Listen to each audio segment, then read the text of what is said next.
Kabajamtoota keenya uummanni nu dargaggeeyyiin kanneen qophaa'ee jedha jechuun amman tana ibsaa fi maammeef ka qophaa'ee jedhe isa kana tokko kana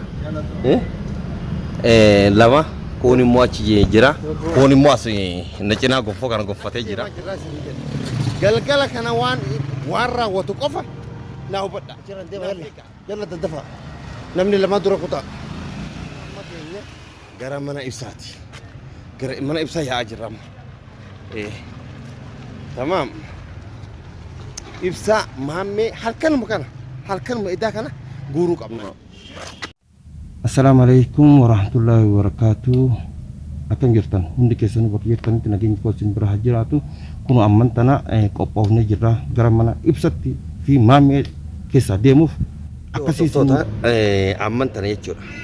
Tamam wanti isin na hubattan hanga dhuma video kana ilaala maal akka ta'u ibsaa fi maammeen maal akka ta'an ilaala isin jechuu barbaadetti. Kana huno tokko isaa amma ka'ee jiran nu bira jechuun itti bilbilanii jiranii huno itti bilbilanii jiranii kanaaf amma achi deemuuf jechuudha. Kunillee fuula mul'isuun barbaanne na bira jira. Akkasitti amman tana gidaara jala jirra isiniin jechuu barbaadetti gidaara jala taa'aa jirra. Ani sodaa tokko hin qabu. Maaliif jennaan abbaan barbaade waan fedhe na gochuu danda'a. Jechuun ana qofatu nama waan fedhe godhaa osoo hin taane abbaan barbaade waan fedhe na gochuu danda'a. Garuu ani wanti xiqqoo na aarsa jedhee waan hin taane waan kitaabarra hin jirre qara'uun hin barbaachisu jechuu barbaadetti. Isaan ibsaa fi maammeen waan kitaaba irratti hin barreeffamin qara'aa jiran. Garuu immoo kuni isaaniif harka kafalchiisa malee waan biraati miti. Kan akkasitti naa hubadha. Eenyumtuu eenyu olii miti. Barbaachisaa ta'u gara seeratiin, barbaachisaa ta'u gara humnaatiin amman tana eega jirra. Amma immoo nu obsaa jedhee mucaan wanti akka ta'e hin beeku. Mucaan immoo kan har'a isaan qaban Saddaam jechuudha. Tamam. Kana eenyumtuu haaluu hin danda'u. Qabuu miti akka barbaadan haa cafaqani. Abbaan fakkiyaaf na bira isaan qabatan abbaa fedhe haa cafaqani. Fedhan ajjeesani irra dantaan qaban. Saniif amman tana maaliin akka deebi'u gurbaan as deemaa jira. Kanaaf tokkommoo achi as deemaa jira. Kanaaf wanti isin jechuu barbaade eenyumtuu eenyu olii miti. Kanaaf wal garraa jechuu barbaadetti. Tapha kana ofiitti seente ibsaadha. Kanaaf yoo barbaachisa akkasitti isin jedha kun amma kaanee deemaa jirra gara mana ibsaa yookiin gara mana maammee addaan hin baane mana maammee deemna fi mana ibsaatti deemna. Akkasitti wallaa dhugaa hedduu na kofalchiisanii isin jedha. Qabnee jedhanii akkasitti nama kofalchiisan jechuudha. Kan biraa amman tana jechuun maammee fi ibsallee jechuudha. Amma gara mana isaanii deemaa jirra jechuudha. Tamam deemaa jirra. Mana ibsaa ta'e mana maammee ta'e addaan wanti bahe tokko hin jiru. Mungkin nama nu keessa kaatuu fa'aa danda'anii ijoollimaa jechuudha. Hin amanu jechuudha. Ijoollimaa wajjin deemu hin amanu jechuudha. Kanaaf amman tana gara mana ibsaa ta'e gara mana maammee ta'e isin dhimma laalaa isin jechuudha. Waan ta'aa jiru guyyaa irraa kana guyyaa halkanii kana wama ta'u isin qofti na hordofa ima ilaalame mat maal godhaa kan jiraan kan akkasitti isin jechuu barbaade. Kanaaf wannumti tokko wanni isaan fidan tokko hin jiru. Kuni mucaa jechuudha. Waan fedhan gochuu danda'anii akka barbaadan qabanii miti akka dheeratti qaban. Garuu immoo wanti ani jechuu barbaade haqas borus jechuudha. Fakkeenyaaf waa'ee masarat wanti na ilaalfatu tokko hin jiru jechuudha. Tamam masaratii fi ibsaan mungkin dura wal beekuu fa'aa danda'anii waan isaan akkas wal godhaniif hin beeku. Feetu kuma dhibbaan ta'ee feetu kuma shantamaan ta'ee bittee wanti nagarchi tokko hin jiru jechuudha. Kanaaf amman tana jechuudha. Ani ibsaa fi maammee irratti fi ammallee namni birallee ni jira jechuudha. Isaan duubatti jechuudha. Ejjennoo fudhatu qofa jechuudha. Kanaaf amman tana mana ibsaa kofalchiisanii akka tokko gana nama kofalchiisan jechuun naannoo kootu ibsa eenyu Saddaamin qabe yoo inni jedhee akka ilaalamu mee ilaalima gowwaa kana jechuudha gowwaa wanti isaan fidan tokko hin jiru jechuudha maannee nama san qabeeti kootteera akka inni sodaattu ta'e kan marti ilaala yoo an achi yeroo ati gabbaate lubbuu kan kee hin dhabamsiisin an namaa miti Saddaam yoo an lubbuu kan kee hin dhabamsiisin jechuudha mataa kijibdu hatattamaan qophiin nuti isinirratti fudhannu arguuf jirtaas hin jedha ibsa yoo ijoollee kan keetii fi guutuu kan kee hin dhabamsiisin sababa mucaa kanaatiif jecha jechuudha arguuf jirta tamam kanaaf amman tana yallaa jiran deema amman tana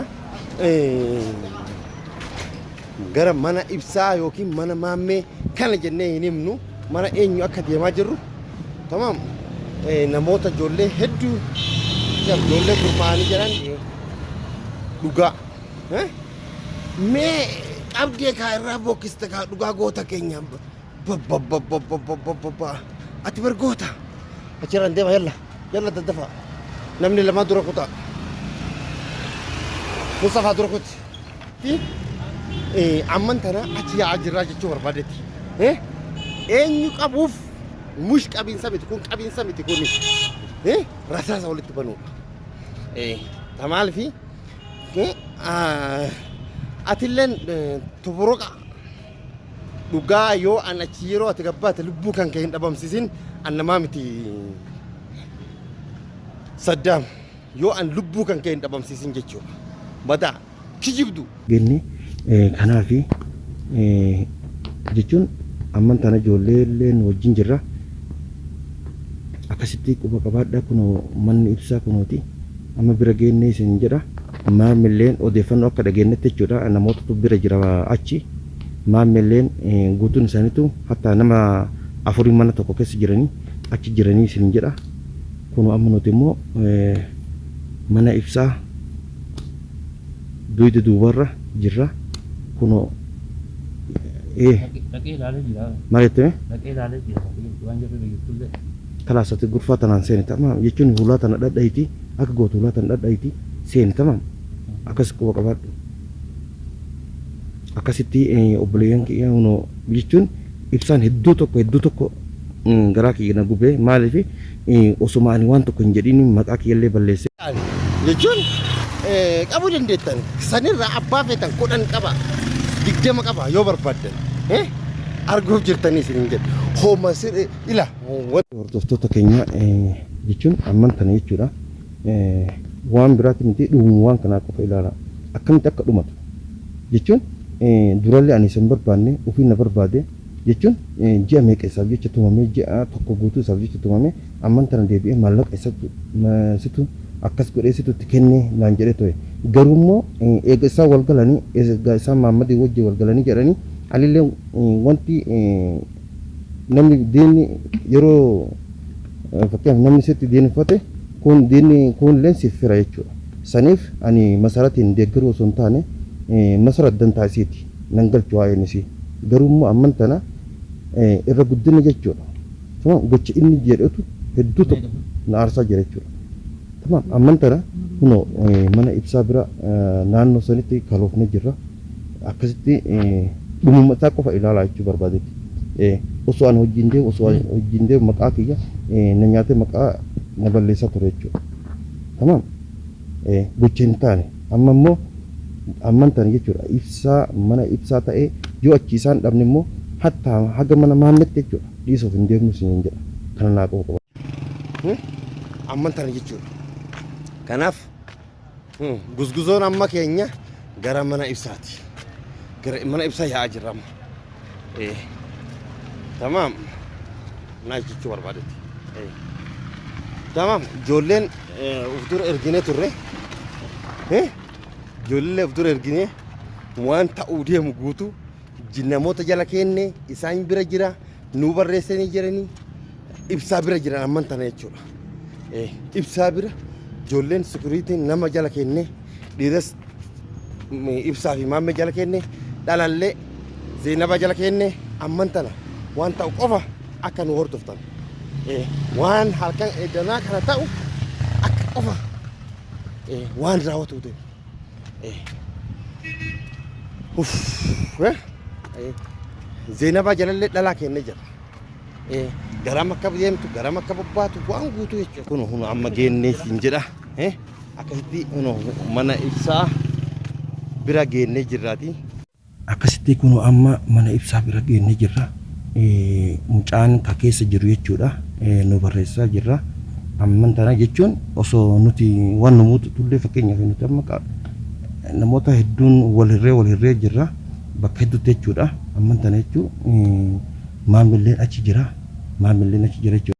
Akkasitti kun amma mucaa kana ergine jechi ulaa dha'uuf deemaa jira. Akkasitti waan inni yoo ulaa isaan bananii jedhan alaa xulii hundi keessatti himuu qabdan akkuma jirtu. Ulaa dha'uufi.